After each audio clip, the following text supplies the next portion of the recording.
Պատմության մեջ կան պահեր, որոնք չեն գալիս բարձր ու հստակ ազդարարումով։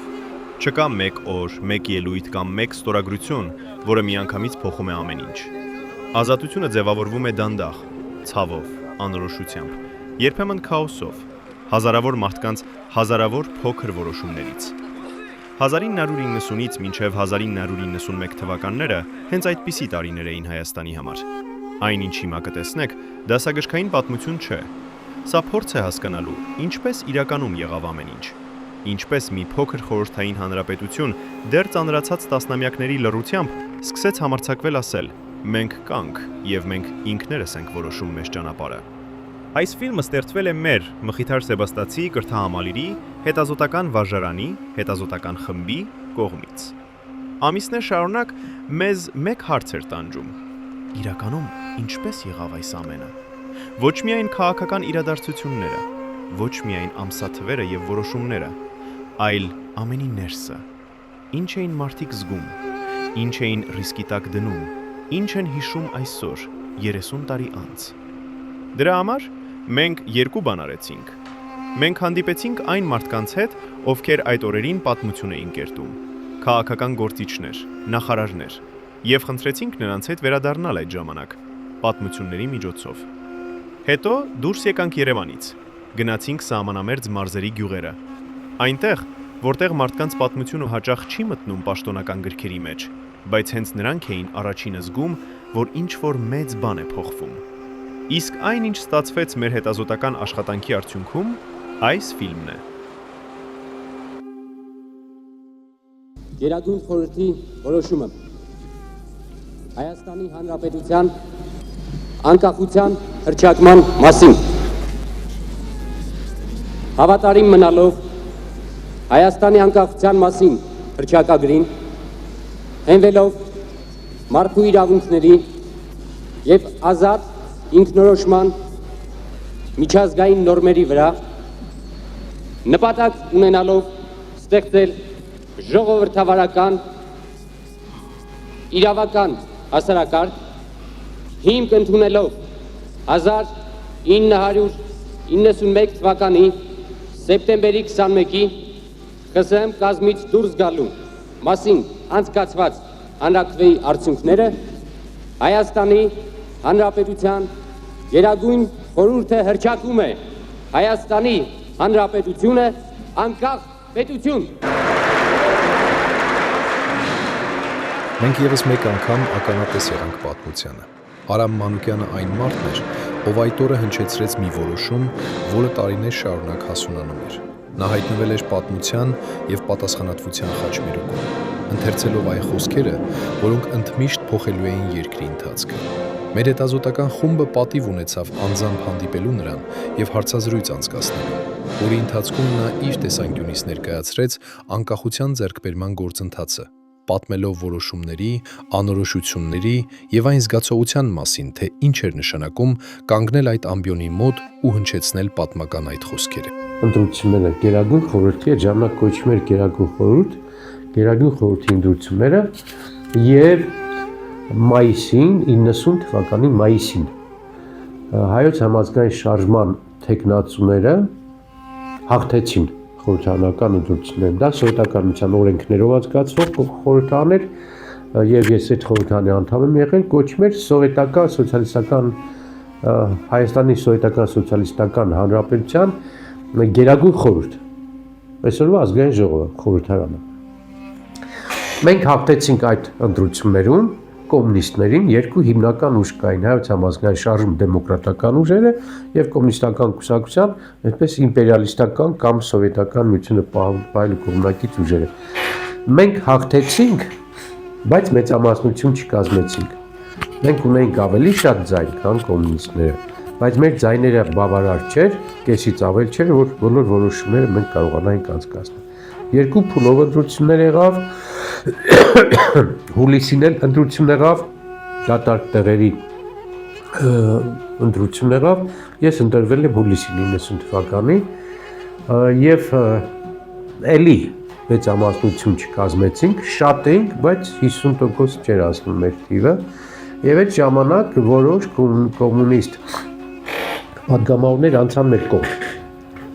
եթե կոմունիստներից մի քանիսը չանցնեին հայոց համազգային շարժման կողմ, դժվար կլիներ լրիվ իշխանությունը վերցնել եւ մեծամասնություն կազմել։ Եվ այդ ժամանակ տեղի ունեցավ ամենակարևոր իրադարձությունը հայոց համազգային շարժման թեկնածուն Լևոն Տեր-Պետրոսյանը օգոստոսի 3-ին 4-ին մի քանի քվեարկության արդյունքով ընտրվեց Գերագույն խորհրդի նախագահ։ Սա ամենադժվար քայլն էր այդ իշխանությունը վերցնելու ճանապարհին։ Եթե Լևոն Տեր-Պետրոսյանը չէր ընտրվում Գերագույն խորհրդի նախագահ, այն ժամանակ պրեզիդենտ չկար։ Հեղափոխություն կկանգներ։ Առաջ չէր գնա, մենք չէինք կարող գալ իշխանություն եւ չէր լինի անկախություն։ Օգոստոսի 4-ին Լևոն Տեր-Պետրոսյանի ընտրվելով եւ կոմունիստների մի մաս մեզ անցնելով խորհրդանում ձևավորեց իշխանություն, որի մեծամասնությունը արդեն հայոց համազգային շարժումն է։ Սա թույլ տվեց մեր ճանապարհը բացել, փորձել անկախության գործընթաց իրականացնել։ Եվ օգոստոսի 4-ին Լևոն Տեր-Պետրոսյանի հաղթանակից հետո անմիջապես նույն օրը որոշում կայացվեց ընդունել Հայաստանի անկախության մասին հռչակագիր։ Ստեղծվեց հանձնաժողով 20 հոգյանոց բազմակուսակցական հանձնաժողով, որը պետք է մշակեր Գերագույն խորհրդի անկախության մասին հռչակագիրը։ Այն հռչակագիրը, այն օրը ես այդ հռչակագիրը ընդունում եմ, այս հռչակագիրը, մի խոսքով։ Իրենք անընդհատ մեզ ստիպում էին հետ վերադառնալ եւ մտնել, ստեղծել նոր սովետական միություն, ավելի դեմոկրատ, ավելի ազատական, ավելի լայն իրավունքներով եւ իրենք ասում էին հանրաքվե անենք, մտնեք նորից սովետական միության մեջ։ Այսինքն մնա իմպերիան պահպանվի։ Երկու անգամ իրենք դիմել են մեր իշխանություններին, Տեր-Պետրոսյանին, այդ հանրաքվեին մասնակցելու համար։ Երկու անգամ էլ մենք մերժել ենք, դժվարությամբ մերժել ենք եւ ասել ենք, որ մենք չենք ուզում մնալ սովետական միության կազմում։ Բայց որպեսզի դա ամրանա, որպեսզի հիմնվեր այդ ավելի իրավաբանորեն պին լիներ մեր որոշումը, որ մենք սովետական միության վերադարձ չունենք։ 91 թվականի, այսինքն հռչակագրից 6 ամիս հետո 91 թվականի մարտին, տեսեք 90-ին օգոստոս հռչակել ենք, 91 թվականի մարտին, որ ճնշումները շատ էր, որոշեցինք անցկացնել հանրաքվե։ Հանրաքվե, որի ժամանակ պետք է որոշեինք, որ մենք չենք միանում սովետական միության կազմակերպած հանրաքվեին եւ անց ենք կացնում մեր անկախ պետություն ունենալու մեր հանրաքվեն։ Այս էր հանրաքվեի քվեաթերթիկը։ Եվ 91 թվականի սեպտեմբերի 21-ին այդ մարտի որոշումով, մարտ ամսի որոշումով, որ օրենքը այսպիսին էր, սովետական միության էլի օրենքը, եթե ուզում ես հանրաքվե անես, այդ հանրաքվեի որոշումը եւ հանրաքվեի անցկացնելու ժամկետը 6 ամիս պետք է նվազագույն իրաց հեռու լինի։ Այսինքն եթե որոշել ես հիմա հանրաքվե, չես կարող մի ամիս հետո անել, 6 ամիս հետո պետք է անես։ Կային մարդիկ, որ ասում են շուտ անենք, որտեղ կարող է սովետականությունից մեզ ճզմեր, կաններ, չկարողանանք հասնել անկախության հանրաքվեին։ Տեր-Պետրոսյանը Ղարաբաղ կոմիտեն միշտ այսպես է մտածել, գործել միայն օրենքով, որպեսզի որևէ մեկը միջազգային դիտորդ, սովետական միության որևէ իշխանավոր չասի, որ դուք օրենքի խախտումով եք անկախացել։ Դժվար էր 6 ամիս սպասելը, բայց Տեր-Պետրոսյանը ու Ղարաբաղ կոմիտեն որոշեցին 6 ամիս հետո անցկացնել հանրաքվե։ Այսինքն ժողովրդի քվեով, ժողովրդի ձայներով անկախացնել, ոչ թե Գերագույն խորհրդով ոնց որ օգոստոսի 23-ին էր, այլ ժողովրդի կամավոր քվեարկության արդյունքում։ Եվ կազմակերպվեց սեպտեմբերի 21-ին անկախության հանրաքվե։ Ստեղծվեց հանձնաժողով, էլի բազմակուսակցական տարբեր քաղաքական ուժերի ներկայացուցիչներ մտան հանրաքվեի կազմակերպման մեջ, Բաբկեն Արաքցյանը, որը ժամանակ Գերագույն խորհրդի նախագահն էր, Լևոն Տեր-Պետրոսյանը արդեն պրեզիդենտ էր ընտրվել 91 թվականին։ Եվ 91 թվականի սեպտեմբերի 21-ին տեղի ունեցավ հանրաքվե մեծ ողջևորությամբ, շատ ակտիվ մասնակցությամբ, քեֆ ուրախությունով, մատաղ, հարսանիք, նշան եւ այլն 95% մարդիկ եկան մասնակցեցին։ Եվ մասնակցածների 95%-ն էլ կողմ քվեարկեց։ Սա մի պատմական ողջևորություն էր, տրամադրությունը, ողջևորությունը անբացատրելի լավ էր, շատ լավ էր, ողջևորված էր ժողովուրդը։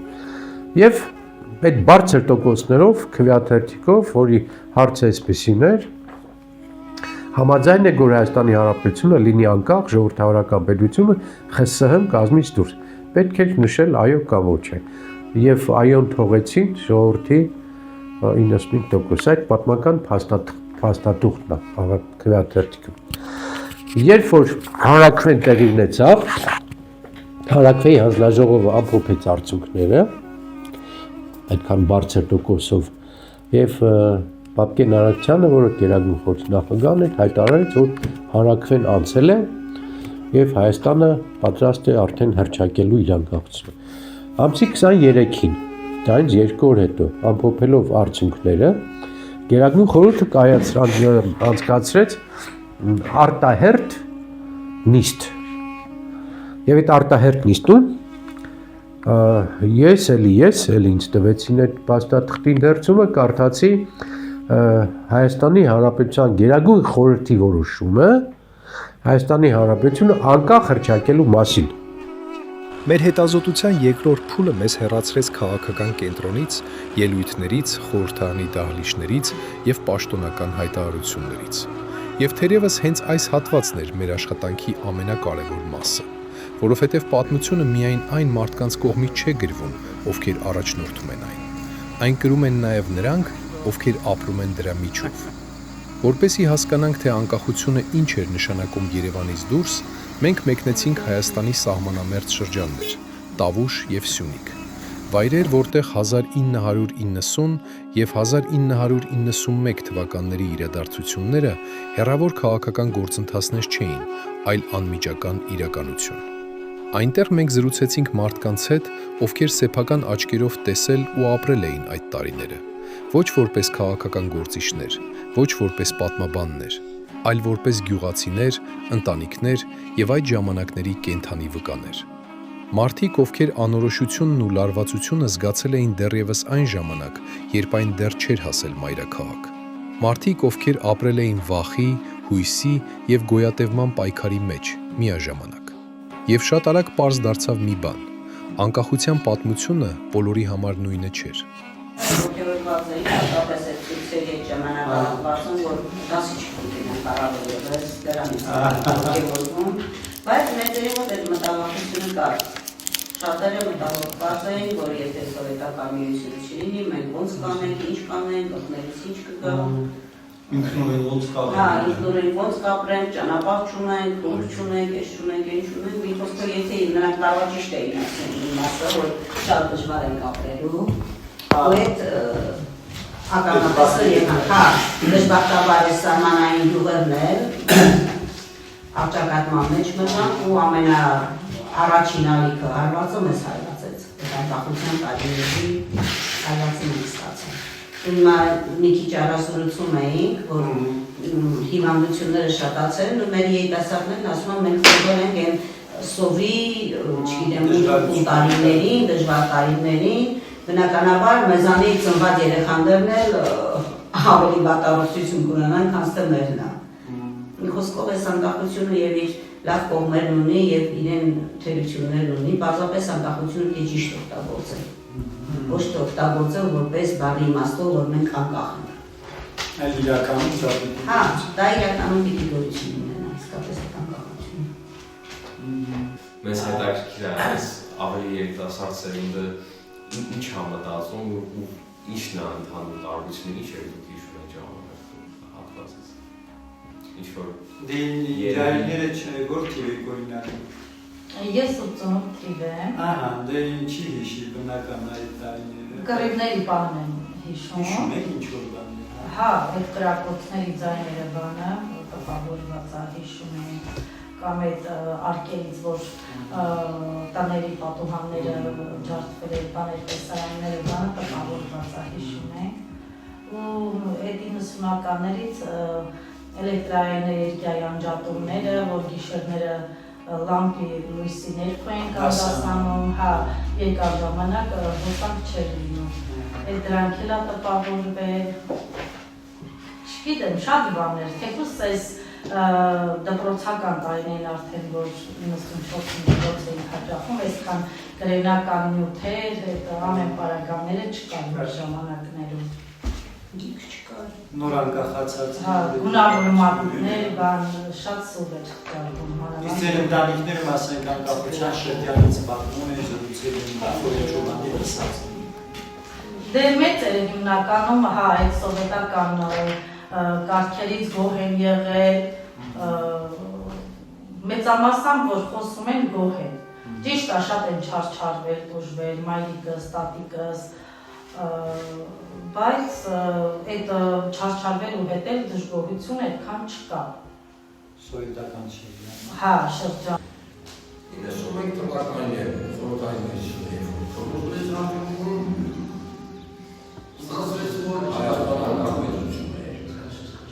Իհարկե, այն ժամանակ Արցախը Ադրբեջանի չէր ենթարկվում արդեն, սկսվեց ազգամիջյան պատերազմը։ Պատերազմը արդյունքում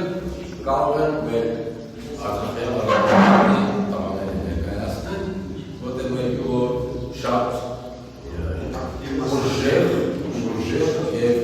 շատ կայուն հոգատարվածել ես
Այսինքն մեր ջոկատը ամեն դիրքերում իրար մի այգում չի։ Այս հետազոտության ընթացքում մենք հանդիպեցինք տասնյակ մարդկանց, լսեցինք բազմաթիվ պատմություններ և ձայնագրեցինք շատ հարցազրույցներ, որոնցից ոչ բոլորը տեղ գտան այս ֆիլմում, բայց նույնիսկ այն հատվածները, որոնք մնացին կադրից դուրս, դարձան մեր ուսումնասիրության կարևոր մասը։ Ուսումնասիրած նյութերը ցույց տվեցին, որ Հայաստանի անկախացման գործընթացը բազմաշերտ և բարդ երևույթ էր։ Մի կողմից այն արտահայտվում էր պետական մակարդակով ընդունված որոշումներով, որոնց կարևորագույն դրսևորումը 1990 թվականի օգոստոսի 23-ի անկախության հռչակագրի ընդունումն էր։ Այդ փաստաթուղթը ձևակերպեց ապագա անկախ պետության հիմնարար սկզբունքները՝ ինքնիշխանություն, ժողովրդավարություն, իրավական պետություն, բազմակուսակցական համակարգ և մարդու իրավունքների պաշտպանություն։ Մյուս կողմից, մամուլի ուսումնասիրությունը ցույց տվեց, որ անկախության շարժման ներսում առկա էին տարբեր քաղաքական մոտեցումներ և պատկերացումներ։ Որոշ հրապարակումներ շեշտադրում էին ազգային համախմբման անհրաժեշտությունը, մյուսները քննադատում քաղաքական ուժերի գործունեությունը կամ ներկայացնում անկախության հասնելու տարբեր ուղիներ։ Սա հնարավորություն տվեց հասկանալու, որ անկախացման գործընթացը հասարակության բոլոր շերտերի կողմից միանշանակ չէր ընկալվում, և հանրային քննարկումները էական ազդեցություն էին ունենում քաղաքական զարգացումների վրա։ Այցերի եւ հարցազրույցների ընթացքում հավաքված վկայությունները կարևոր լրացում դարձան գրավոր աղբյուրներին։ Կորնիձորում, Տեղում, Կիրանսում եւ Աճարկուտում բնակիչների, ուսուցիչների ու համայնքային ներկայացուցիչների հետ ունեցած զրույցները հնարավորություն տվեցին ավելի լավ հասկանալու, թե մարդիկ ինչպես էին ընկալում անկախության գործընթացը եւ ինչ ազդեցություն էր այն թողել նրանց առօրյայի վրա։ Նրանց պատմություններից պարզ էր դառնում, որ անկախությունը միայն քաղաքական իրադարձություն չէր, այլ նաև մարդկանց հույսերի, մտահոգությունների եւ սպասումների կարևոր արտահայտություն։ Շատերը հիշում էին այդ շրջանի տնտեսական դժվարությունները, սահմանային լարվածությունն ու անորոշությունը, սակայն միաժամանակ ընդգծում էին սեփական անկախ պետություն ունենալու գաղափարի պատմական նշանակությունը։ Բոլոր աղբյուրների համադրումը ցույց տվեց, որ Հայաստանի անկախացման գործընթացը հնարավոր չէ ամբողջությամբ հասկանալ միայն պաշտոնական փաստաթղթերի կամ միայն անհատական հիշողությունների միջոցով։ Յուրաքանչյուր աղբյուր ներկայացնում է իր առանձնահատուկ տեսանկյունը, իսկ դրանց համատեղ ուսումնասիրությունը հնարավորություն է տալիս ձևավորելու ավելի ամբողջական եւ քննադատական պատկերացում տվյալ ժամանակաշրջանի մասին։ Մինչ այս աշխատանքը, անկախությունը մեզ համար հիմնականում պատմական փաստ էր, ամսաթվերով, փաստաթղթերով եւ քաղաքական որոշումներով։ Սակայն այս ճանապարհից հետո այն դարձավ շատ ավելի կենդանի։ Մենք հասկացանք, որ անկախությունը միայն մեկ հայտարարություն չէ, ոչ էլ միայն մեկ քաղաքական որոշում։ Այն մարդկանց ապրած փորձն է, նրանց վախերը, հույսերը, կորորուստները եւ ընտրությունները։ Մենք լսեցինք նրանց, ովքեր որոշումներ էին կայացնում, եւ նրանց, ովքեր ապրում էին այդ որոշումների հետևանքների հետ։ Եվ գուցե ամենակարևորն այն էր, որ հասկացանք, պատմությունը երբեք միակողմանի չէ։ Այն կազմված է բազմաթիվ ձայներից, եւ միայն այդ ձայները միասին լսելով է հնարավոր տեսնել ամբողջ պատկերը։ Անկախությունը ոչ միայն հաղթանակ է անցյալից, այլ նաեւ պարտավորություն հասկանալու, պահպանելու եւ արժևորելու այն այսօր։